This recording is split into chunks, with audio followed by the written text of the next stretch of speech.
Neo అందిస్తోంది MBBS plus PG degree abroad options with low cost fees. Maharashtra, తెలంగాణతో పాటు ఎగువన ఉన్నటువంటి గోదావరి క్యాచ్మెంట్ ఏరియాలో భారీ వర్షాలతో తూర్పుగోదావరి జిల్లా వ్యాప్తంగా కూడా గోదావరి పరవళ్ళు తొక్కుతున్న పరిస్థితి అయితే ఉంది. ఈ సీజన్ మొదట్లోనే గోదావరి భద్రాచలం మొదలు ఇటు యానం వరకు కూడా చూసుకుంటే మొత్తం గోదావరి పరవళ్ళు తొక్కుతున్న పరిస్థితి. దాదాపు ధవళేశ్వరం బ్యారేజ్ దగ్గర చూసుకుంటే దాదాపు నిన్నటి నుంచి కూడా గోదావరి తగ్గుముఖం పట్టినప్పటికీ ఈ సీజన్లో 9,70,000 రికార్డు స్థాయిలోనే వరద నీరు పోటెత్తిందని చెప్పాలి. ఇటు ఎగువ ప్రాంతం నుంచి భద్రాచలం దగ్గర చూసుకుంటే ఈ సంవత్సరం ఫస్ట్ స్టార్టింగ్లోనే మొదటి ప్రమాద హెచ్చరిక అయితే జారీ చేశారు. కొద్ది గంటల పాటు దాదాపుగా 8 లక్షల వరకు డిశ్చార్జ్ అవుతున్న 8 లక్షల క్యూసెక్కుల వరకు భద్రాచలం నుంచి దిగువకు డిశ్చార్జ్ అవుతున్న పరిస్థితి అయితే నిన్నంతా గమనించాం. అయితే ఇటు విలీన మండలాలకు సంబంధించి ముంపు ప్రాంతాల్లో అత్యధికంగా పలు గ్రామాలకు రాకపోకలు అయితే పూర్తిగా స్తంభించిన పరిస్థితి.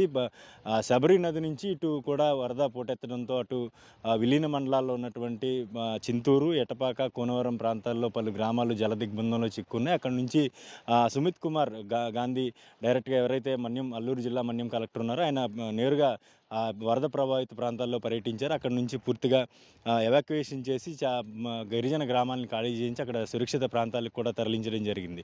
మరి పోలవరం ప్రాజెక్టు దగ్గర చూసుకుంటే దాదాపుగా గేట్లన్నీ ఎత్తి దిగువకు విడుదల చేస్తున్నారు. వాటర్ని అయితే డిశ్చార్జ్ చేస్తున్న పరిస్థితి. అక్కడ ఉన్నటువంటి గొందూరు గండి పోచమ్మ ఆలయం పూర్తిగా నీట ములిగిన పరిస్థితి అయితే ఉంది. ప్రతి ఏటా ఈ సీజన్లో వరదలు అయితే ఇదే విధంగా పోటెత్తుతూ ఉంటాయి. దాదాపుగా ఇటు ధవళేశ్వరం బ్యారేజ్ దగ్గర చూసుకుంటే నిన్న మొదటి ప్రమాద హెచ్చరికకు చేరువగా అంటే 11.7 అడుగులకైతే వాటర్ చేరుకున్న పరిస్థితి అయితే ఉంది. అయితే అక్కడి నుంచి నిలకడగా ఉన్నటువంటి వరద నిన్న రాత్రి నుంచి కూడా పూర్తిగా తగ్గుముఖం పట్టింది. ప్రస్తుతం చూసుకుంటే మనం యానం ప్రాంతంలో ఉన్నాం. యానం ప్రాంతంలో ప్రస్తుతం అయితే నిలకడగా గోదావరి వెళ్తూ ఉంది. ఎందుకంటే డిశ్చార్జ్ అవుతున్న ఎగువ నుంచి వస్తున్న ప్రతి క్యూసెక్ వాటర్ని కూడా డిశ్చార్జ్ చేస్తూ ఉన్నారు. యానం దగ్గర చూసుకుంటే ఇటు కోనసీమ వ్యాప్తంగా కూడా గౌతమి ఏదైతే ఉపనదులు ఉన్నాయో గౌతమి, వశిష్ట, వైనతేయతో పాటు వృద్ధ గౌతమి నదులు కూడా పొంగి పొరలుతూ ఉన్నాయి. పలు కోనసీమలోని లంక గ్రామాలకు కూడా రాకపోకలు స్తంభించే కాజ్వేల్ పైకి నీరు చేరుకోవడంతో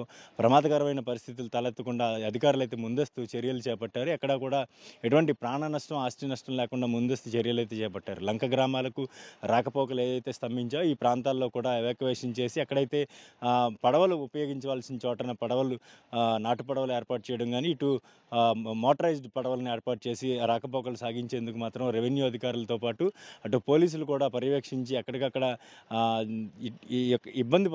ప్రజలు ఇబ్బంది పడకుండా పటిష్టమైన చర్యలు అయితే చేపట్టడం జరిగింది. కాకినాడ నుంచి నేను శ్రీధర్, ఐ డ్రీమ్ న్యూస్.